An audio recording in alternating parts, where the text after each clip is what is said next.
In every election, education of voters is vital that civilians understand the rights and responsibilities of the event they are partaking in according to the U.S. Constitution. For every election to hold true to the foundation in which this country was founded on, voters must understand their responsibility to vote in mind of the greater good of our country, and they must be knowledgeable and informed to participate in the voting process. This nation was originally known as the American experiment, and our form of government was something to be cherished and protected. The Constitution of the United States has been said to be one of the most beautiful pieces of literature ever formed, and it is our duty to adhere to it. Voting is the outlet in which we, as the people, elect those who will lead our country. We, as the citizens of the United States of America, with the right to vote, are responsible for the leaders we elect to office, resulting in the political outcome of this country. This country adopted the Constitution on September 17, 1787, and it went into effect on March 4, 1789. When the U.S. was founded, in most states, only non-Negro men who owned property or sufficient wealth for taxation were permitted to vote.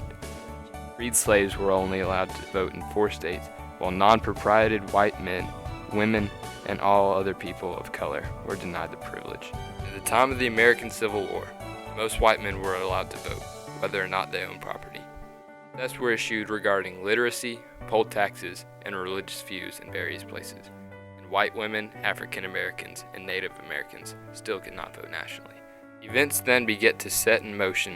In 1867, the Civil Rights Act was passed, and those not born in the U.S. could be granted citizenship, but they still could not vote.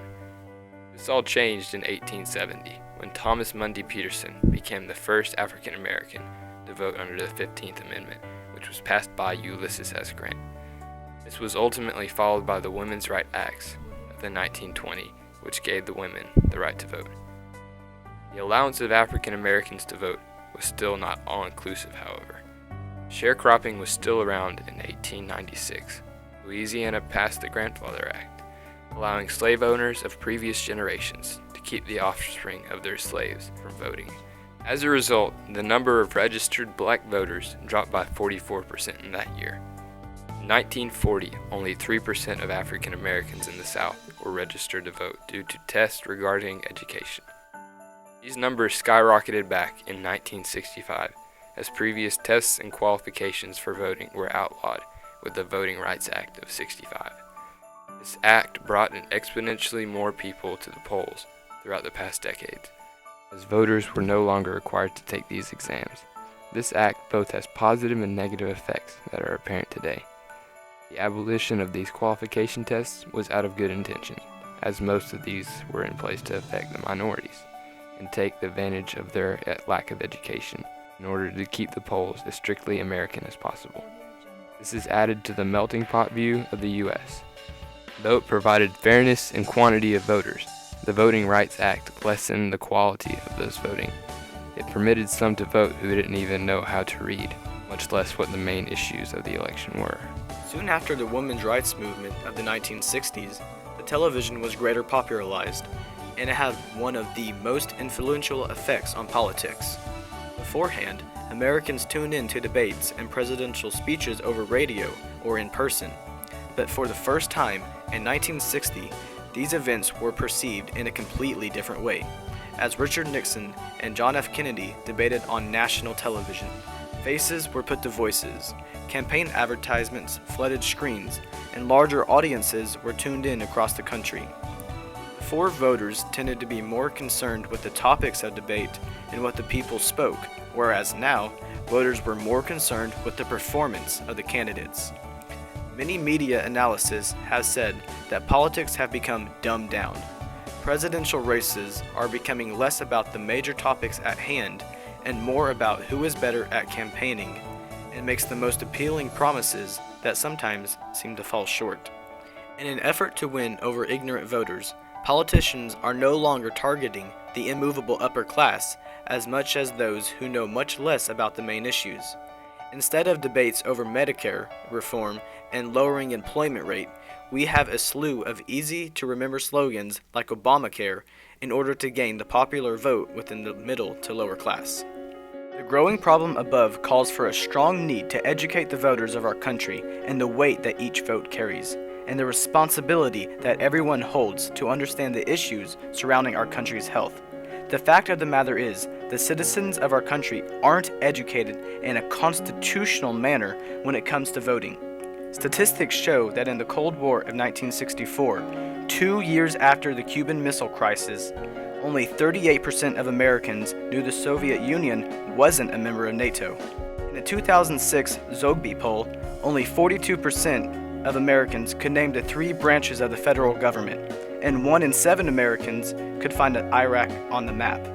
This fact has a great deal to do with the issues in our political system. Winston Churchill is credited with saying, "The best argument against democracy is a 5-minute conversation with the average voter."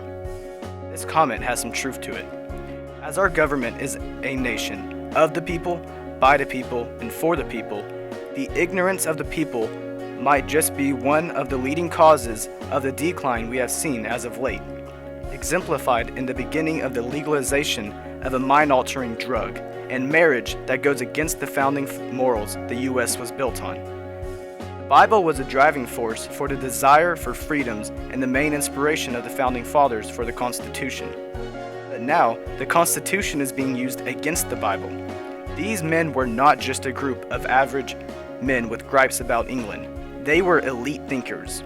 James Madison attended what is now Princeton. John Hancock went to Harvard, and Thomas Jefferson attended William and Mary. The matter of picking any leader, whether it be a mayor or senator, is not to be taken lightly. Those in the early years of our nation saw it as a privilege and a civil duty, which likely became a driving force behind the desire to educate themselves in the matters at hand. Instead, today, if you ask the average American, they were likely to admit that they did not know all that much about our country's politics and policies. A recent CNN poll revealed that the majority of Americans believe that the U.S. military takes up about 30% of the U.S.'s annual budget, where, in actuality, it consumes about 19%. The same poll also revealed that 20% of the population assume that public broadcasting represents 10% of the same budget, whereas it takes up closer to a tenth of 1%. The solution is obviously not to narrow the voting body to the Ivy League graduates, but the issue still remains. What is the solution then? Is it to only promote elitism? Well, not necessarily. But the current form is not the answer. How do we weed out ignorant voters without going back to the days of Jim Crow laws? A logical solution would be to implement a form of U.S. naturalization test.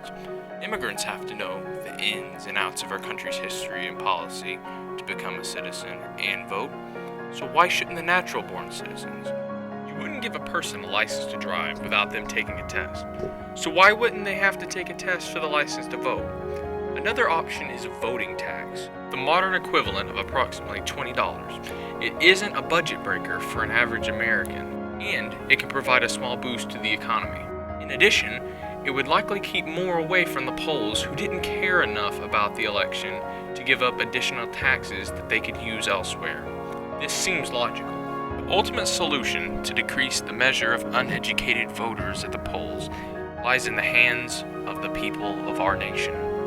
We must be proactive to educate ourselves on what the candidates stand on a certain subject is. It's not a matter to be taken lightly, but we tend to spend more time researching what car we will buy than the character and views of our cities, states, and nation's leaders. The conditions of the offices we elect lies in the ballots of the people on voting day.